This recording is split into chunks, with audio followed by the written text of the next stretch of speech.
ಕಷ್ಟಪಡದೆ ಸಿಕ್ಕ ಫಲ ಎಂದಿಗೂ ಸುಖವನ್ನು ಕೊಡುವುದಿಲ್ಲ. ಸುಖವನ್ನು ಕಷ್ಟಪಡುವುದರಲ್ಲಿ ಹುಡುಕಿ.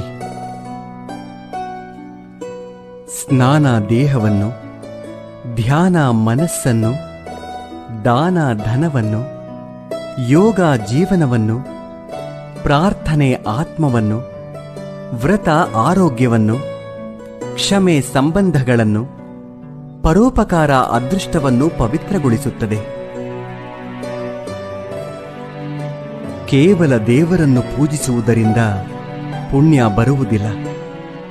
ಉತ್ತಮ ಬುದ್ಧಿ, ಉತ್ತಮ ಯೋಚನೆ, ಉತ್ತಮ ಕೆಲಸ, ಉತ್ತಮ ಮಾತು, ಉತ್ತಮ ವರ್ತನೆ, ಕರುಣೆ ಅಹಿಂಸೆಯಿಂದ ಪುಣ್ಯ ಸಿಗುತ್ತದೆ.